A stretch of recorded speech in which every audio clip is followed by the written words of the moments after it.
Breast implants के बाद pregnancy या ब्रेस्ट फीडिंग पॉसिबल है? क्या मेरा इम्प्लांट सेफ रहेगा जब मैं प्रेग्नेंट हूँ या बेबी को ब्रेस्ट फीड करा रही हूँ? ये प्लेसमेंट इंपॉर्टेंट है क्योंकि मिल्क डक्ट्स और मेमोरी ग्लैंड के साथ इम्प्लांट का रिलेशन डिसाइड करता है कि ब्रेस्ट फीडिंग स्मूथ होगा या कोई डिफिकल्टी होगी।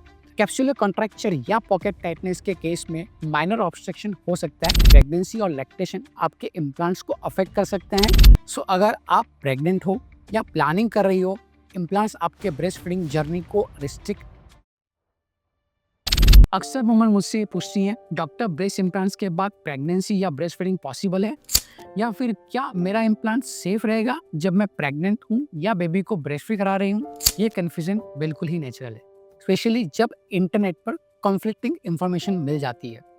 आज मैं आपको एक्सप्लेन करूंगा मेडिकल पर्सपेक्टिव से स्टेप बाय स्टेप कि कैसे प्रेगनेंसी और लैक्टेशन आपके इम्प्लांट्स को अफेक्ट कर सकते हैं और कैसे हम सेफ और नेचुरल रिजल्ट इंश्योर करते हैं। सबसे पहले थोड़ा एनाटॉमी को क्लियर करते हैं। ब्रेस्ट इम्प्लांट्स जनरली दो तरह से प्लेस होते हैं। एक होता है सबग्लैंडुलर प्लेन, यानी कि ब्रेस्ट टिश्यू के नीचे और मसल के ऊपर। दूसरा होता है सबमस्कुलर प्लेन, यानी कि आपके मसल के नीचे। ये प्लेसमेंट इंपॉर्टेंट है क्योंकि मिल्क डक्ट्स और मेमोरी ग्लैंड के साथ इम्प्लांट का रिलेशन डिसाइड करता है कि ब्रेस्ट फीडिंग स्मूथ होगा या कोई डिफिकल्टी होगी। सब muscular placement usually milk flow को कंप्रेस नहीं करता और शेप भी प्रेगनेंसी के बाद बेटर मेंटेन होती है। अगर आपके इम्प्लांट्स ऑलरेडी है तो टिश्यू एक्सपांशन और स्किन स्ट्रेचिंग के साथ इम्प्लांट पोजीशन और ब्रेस्ट शेप चेंज हो सकती है। ये नॉर्मल है और इम्प्लांट्स को निकालने की जरूरत नहीं होती अनलेस एस्थेटिकली कंप्रोमाइज हो जाए। अब सबसे important question, breast feeding possible है या नहीं? मेडिकल स्टडीज दिखाती है कि most women with implant successfully breast feed कर सकते हैं। इम्प्लांट्स मिल्क प्रोडक्शन या कंपोजिशन को अफेक्ट बिल्कुल भी नहीं करता है।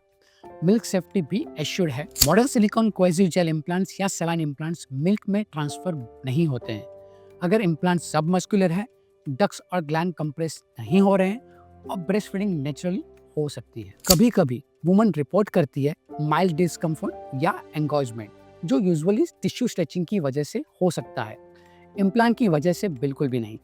अगर इम्प्लांट के ऊपर इंसिजन यानी कि पेरीअलियर टाइप की हुई हो तो थियोरेटिकली निप्पल सेंसेशन थोड़ी अफेक्ट हो सकती है, लेकिन मेजर मिल्क फ्लो कंप्रोमाइज बहुत ही रेयर केस में होता है। कैप्सुलर कॉन्ट्रैक्चर या पॉकेट टाइटनेस के केस में माइनर ऑब्स्ट्रक्शन हो सकता है, जिसे सर्जन मॉनिटर हमेशा करते हैं।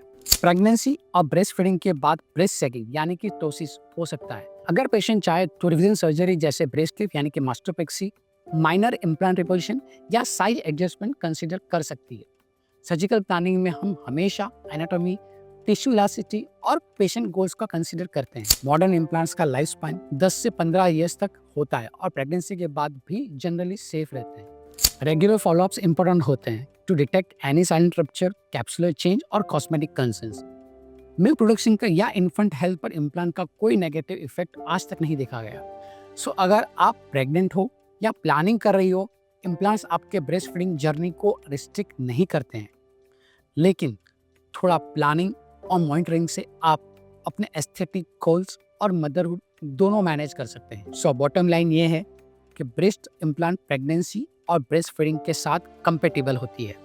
कॉम्प्लिकेशन बहुत ही रेयर कंडीशन में है और प्रॉपर प्लेसमेंट, इंसिजन प्लानिंग और पोस्ट प्रेगनेंसी इवैल्यूएशन से नेचुरल लुक और फंक्शन मेंटेन होते हैं।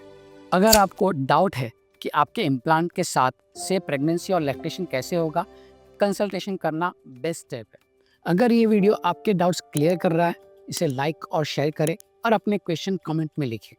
मैं पर्सनली उनका साइंटिफिक एक्सप्लेनेशन देने का ट्राई करूँगा। अगर आप फ्यूचर वीडियोस में और कॉस्मेटिक प्रोसीजर्स या इम्प्लांट सेफ्टी और प्रेगनेंसी रिलेटेड गाइडेंस चाहते हैं तो चैनल को सब्सक्राइब करें एंड फॉलो करें।